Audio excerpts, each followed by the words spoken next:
بسم اللہ الرحمن الرحیم۔ آپ صلی اللہ لائف سے ایک اور ویڈیو، لائف سے مطلب کہ حدیث ہوتی ہے تو آپ صلی اللہ علیہ وسلم نے فرمائی ہوتی ہے، اس لیے آپ صلی اللہ علیہ وسلم کی لائف سے ہی ہوتی ہے وہ۔ اور آج کی جو ویڈیو ہے کانٹینٹ ہے وہ عورتوں کو نصیحت آپ صلی اللہ علیہ وسلم نے کیا فرمائی تھی، ٹھیک ہے۔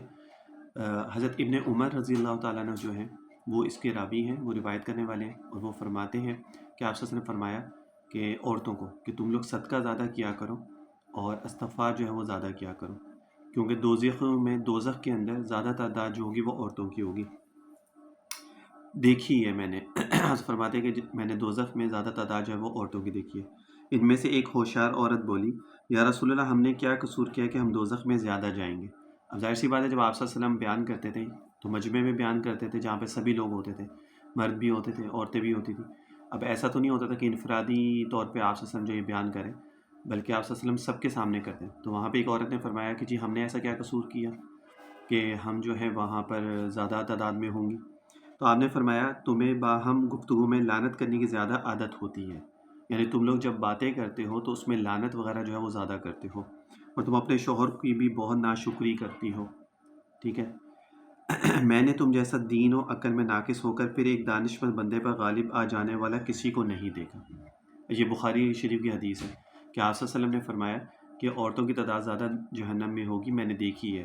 اب ایک عورت نے پوچھا کیوں؟ تو آپ نے فرمایا کہ بھائی تم لوگ جو ہے ایک تو لعنت زیادہ کرنے والے ہو، دوسرا یہ کہ تم لوگ اپنے شوہر کی جو ہے وہ ناشکری کرنے والے ہو، اور میں نے تم جیسا دین اور عقل میں ناقص ہو کر، یعنی دین کے اندر ناقص و عقل ہو کر، یعنی تم لوگوں کے اندر عقل ہی نہیں ہے دین کے معاملے میں، ناقص ہو، پھر ایک دانشمند بندے پر غالب آ جانے والے کسی کو نہیں دیکھا۔ اور جو تھوڑا عقل مند ہوتا ہے جیسے تمہارا شوہر وغیرہ ہو سکتا ہے تو تم اس کے اوپر زیادہ غالب آنے کی کوشش کرتے ہو۔ تو آج کل بھی یہی ہوتا ہے کہ جب آپ اپنی عورتوں کو کوئی چیز دین کے بارے میں بتانا چاہتے سکھانا چاہتے تو وہ ان کو یا تو وہ بری لگ جاتی ہے یا وہ اس کو انڈرسٹینڈ ہی نہیں کرتے، وہ اس کو سمجھنے کی کوشش نہیں کرتے۔ تو اس وجہ سے آپ صلی اللہ علیہ وسلم نے یہ بات فرمائی ہے۔ تو اس لیے دین کو سیکھیں، دین کی سمجھ رکھیں، ٹھیک ہے۔ وہ سب کے لیے ہے، کوئی اسپیسیفکلی ایک کو میں پوائنٹ آؤٹ نہیں کر رہا ہوں، وہ سب کے لیے، مردوں کے لیے بھی عورتوں کے لیے، سب کے لیے۔ اور جو چیزیں دین نے ہمیں سکھائی ہیں، آپ صلی اللہ علیہ وسلم نے بتائی ہیں عورتوں کے بارے میں یا ہسبینڈ کے بارے میں، دونوں کو یہ چیزیں انڈرسٹینڈ کرنی چاہیے۔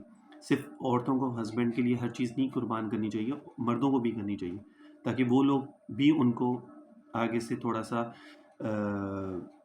پش کر سکیں، ان کی حوصلہ افزائی کر سکیں، تاکہ ان کو بھی اس چیز کا ہو کہ یار ہم جو کام کرتے ہیں یا ہم کوئی اگر اپنے شوہر کے لیے خدمتیں کریں تو وہ بھی ہمارا شکر ادا کرتے ہیں یا ہماری تعریف کر دیتے ہیں یا ہمارے لیے ایک حوصلہ افزائی کرتے ہیں، تاکہ نیکسٹ ٹائم وہ اور اچھے طریقے سے اس کو کر سکیں۔ تو یہ چیزیں ساتھ ساتھ ضرور کرنی چاہیے، یہ بھی اخلاقیات میں، حقوق العباد میں یہ ساری چیزیں آتی ہیں۔ ہر چیز جو بھی حدیث بیان کی جاتی ہے وہ کسی کے اگینسٹ نہیں ہوتی ہے۔ آپ صلی اللہ علیہ وسلم نے یہ جو بیان فرمایا، ٹھیک ہے، ایک حدیث میں یہ چیز بیان فرمائی نا، اگلی حدیث کوئی آ جائے گی تو اس کے اندر مردوں کے لیے بھی چیز کوئی نہ کوئی فرمائی ہوگی آپ صلی اللہ علیہ وسلم نے۔ تو اس لیے کسی کو خوش نہیں ہونا چاہیے، بلکہ اس کے اندر کوشش کرنی چاہیے کہ ہم لوگ سیدھے راستے پر جو ہے وہ چل سکیں۔